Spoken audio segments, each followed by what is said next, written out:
Yan, kumusta po tayo? Tayo po ba ay nag-aalala ng labis? Paano po natin mararanasan yung mga bagay na pinangako sa atin ng Diyos? Tayo ba ay madalas na mabalisa o mabagabag sa ating buhay? Paano po natin mararanasan yung kapayapaan ng ating Diyos? Diba?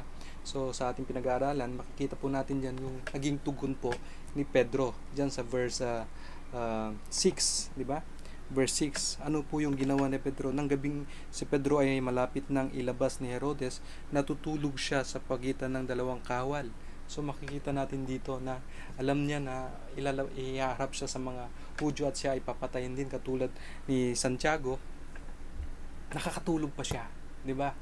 So makita natin dito na meron siyang kapayapaan ng Diyos. Yun po yung sekreto po niya. Meron siyang kapayapaan ng Diyos. Yan. So, sa kabila ng mabigat na crisis na kanyang pinagdadaanan, na siya ay mamamatay na, nakakatulog pa siya. Diba? Tayo po ba, nakakatulog pa po ba tayo? Alam niyo po, nakaranas po ako ng 2 gabi na hindi nakatulog, na hindi ko naman po alam kung anong rason. Tapos, nanalangin po naman ako, nagbasa ng salita ng Diyos, pero yung 2 days na yun, mga halos 3 a.m. na ako nakatulog. Tapos, nakagising ng maaga. Pero nung following day, nag-text po si Brother Paul na nagsabi sa akin na, bro, ipag-pray mo ako. Hindi po ako nakakatulog. So, naramdaman ko po yung sitwasyon ni Brother Paul. Kaya sabi ko kay Brother Paul, yes, Brother Paul, pagpipray kita. Sapagkat naramdaman ko yung nararanasan niya. At galing din po ako sa kanya nung nakaraan lang. At salamat sa Panginoon dahil sa pagkataon ngayon, napag-pray ko rin po siya. Yan. Napag-pray ko siya na hindi lang prayer, hindi nakausap ko, nakumusta ko po siya. Kaya salamat sa Panginoon sa ganong sitwasyon. At alam ko po, may ginagawa ang Diyos sa ganong pangyayari na tayo po ay nagpapanalanginan sa bawat isa. Yan. At ano po yung nangyari dyan sa verse 11? Tingnan po natin sa verse 11. Yan. Nang matauhan si Pedro ay kanyang sinabi, ngayon natitiyak ko na sinugo ng Panginoon ang kanyang anghel at iniligtas ako sa kamay ni Herodes at sa lahat ng inaasahan ng mga Hudyo. Yan. Meron si Pedro ang pananaw sa nakaraan. Akala niya nakakakita siya ng pangitain. Akala niya nakakakita siya ng pangitain na hindi totoo. Pero nung natapos, nakalabas na sila, doon niya nakita na totoo ito. Totoo palang nangyayari ito. Dahil sapagkat nagpadala ang Diyos ng kanyang anghel para iligtas siya sa kamay ni Herodes. So makikita po natin diyan ano po yung pananaw sa nakaraan. Si Pedro po ay meron pananaw sa nakaraan. Ibig sabihin po, kailangan po natin pagmuni-munihin o balikan yung mga bagay na ginawa ng Diyos sa atin. Yan. Tignan po natin kung paano kumilos ang Diyos sa ating buhay. Minsan pa nga, masasabi natin may mga nagte-testimony na kaya pala ako naging konduktor kasi matututo ako mag-drive. At nung natuto ako mag-drive, binigyan ako ng Panginoon ng sariling sasakyan. Yan. So, hindi natin alam na bakit tayo dinadala sa ganitong bagay ng Panginoon. Kaya pala dito ako dinala ng Panginoon dahil meron palang bagay na magagawa para sa akin buhay. So, balikan po natin yung mga bagay na ito, yung mga nakaraan na ito, at makikita po natin yung kamay ng Panginoon na nagtatagni-tagni ng mga bagay at narito na tayo ngayon. Yan, at kaya tayo nandito ngayon. At ito po ay magpapalakas po ng ating pananampalataya sa ating Panginoong Hesus. Yan. At sa ating pong patuloy na pag-aaral, makikita po natin dito yung pangalawang bahagi po ng ating pinag-aaralan. Hindi po maliit na milagro yung nangyari po kay Pedro. Amen? Ano po yung nangyari pagkatapos? Alam natin nung sa verse 5, nanalangin ng taimtim yung iglesia para sa kanya. At sa verse 12 ng kanyang mabatid na ito ay sabi niya rito, ng kanyang mabatid ito, pumunta siya sa bahay ni Maria, ang ina ni Juan, at tinatawag na Marcos, na kinaroroonan ng maraming nagkakatipon at nananalangin. So makikita po natin dito ang iglesia po ay taimtim na nananalangin para kay Pedro. At nasagot po ito. Nasagot po ito. Diyan tignan po natin sa verse 15. Ano po yung naging tugon ng iglesia o ng mga sumasampalataya sa kanilang panalangin? Kanilang sinabi sa kanya, nasiraan ka na, ngunit pinilit niya na gayon nga, ngunit kanilang sinabi iyon ay ang kanyang anghel. Yan.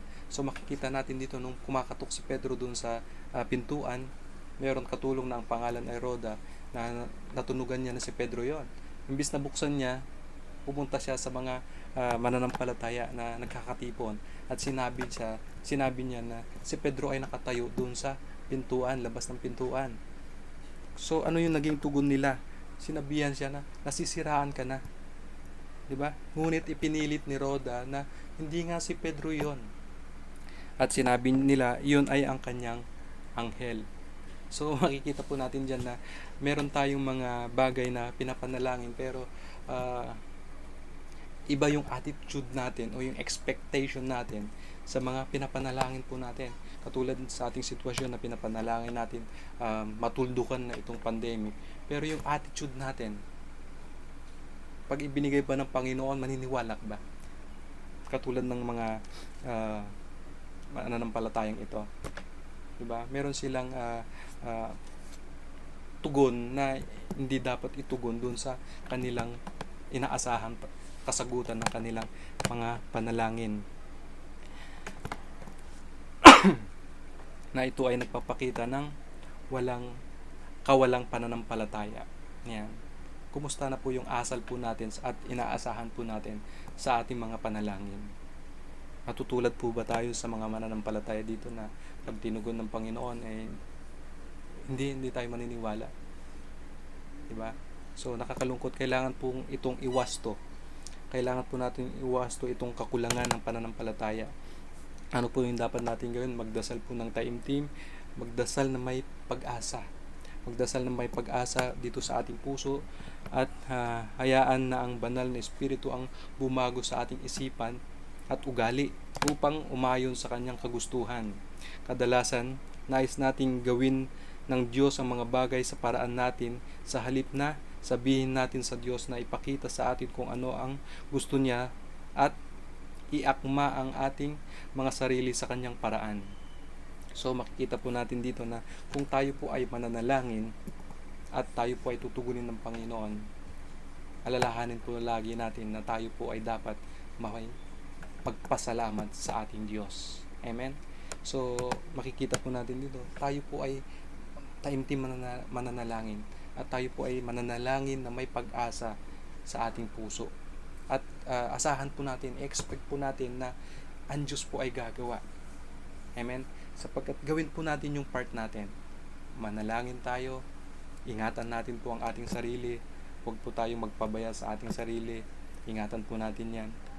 At hayaan po natin na ang Diyos ang gagawa para sa atin. Siya po ang magliligtas po sa atin. At tandaan po natin, kapag ang panalangin ay nasagot, alalahanin natin na magbibigay tayo ng pasasalamat sa ating Diyos. Siya po ang ating papurihan. Ayan. So, yun po yung ating napag-aralan na tagpo po dito sa Acts, sa buhay po ni Pedro at sa mga mananampalataya nung una, no? Ano yung mga naging response po nila? Sila po ay may time team na pananalangin pero nagkaroon sila ng pagkukulang doon sa expectation nila na sa kasagutan sa kanilang mga panalangin. Ayan. Ano po yung ating pangwakas po natin kapag nahaharap po tayo sa crisis? Laging alalahanin po natin kung ano ang kaya nating gawin ay inaasahang gawin natin. Kung ano ang hindi natin kayang gawin o hindi natin magagawa, ang Diyos ang gagawa para sa atin. Yan. God bless po mga kapatid. Tayo po ay dadako sa panalangin. Samahan ninyo po ako. Hallelujah, Lord. Salamat po sa hapong ito na kami po, O Diyos, ay nagsama-sama po muli upang magbulay-bulay ng inyong mga salita. Salamat po sa mga bagay na napansin po namin na dapat namin itugon sa panahon ng crisis, Panginoon. Meron po kaming mga bagay na dapat gawin sa aming sarili na inaasahang kaya namin gawin, at may mga bagay na dapat namin ipaubaya sa inyo sapagkat kayo lamang po ang makakagawa nito. Tulungan din niyo po ang aming sarili, lalo na po ang aking mga kapatid, lalo po sa amin, O God, na nakakaranas po sa pandemic na ito, Panginoon. Bigyan niyo po kami ng kakayahan na makita yung mga part po namin at makita yung mga bagay na ipaubaya namin sa inyo. Bigyan niyo kami ng kakayahan, wisdom, Panginoon, upang harapin itong pandemic. Tulungan niyo kami na magkaisa, magtulungan, magpanalanginan, at patuloy na mag-ibigan, O Diyos, lalo na, O God, sa ganitong sitwasyon. At patuloy, O God, na kami po ay sama-sama at na sama-sama magbulay-bulay ng mga salita, magpalakasan kami, at patuloy na maranasan po namin, O God, ang pagkilos mo sa aming buhay. Tulungan nyo kami na sa panahong ito ay magawa po namin yung bahagi namin sa pandemic nito, sa crisis naming nararanasan. Pasiglahin nyo po kami.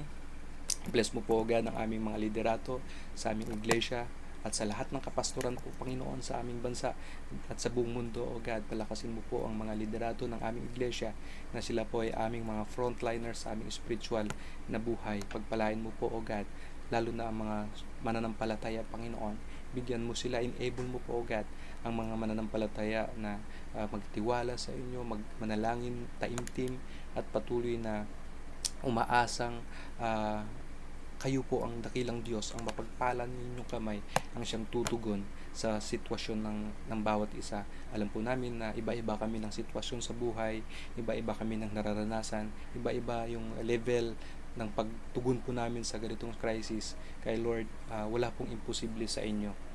Kaya dinadalangin po namin ang mga kapatid na ang mapagpala mong kamay ang siyang aabot at mag-comfort sa kanila. Salamat po, O God.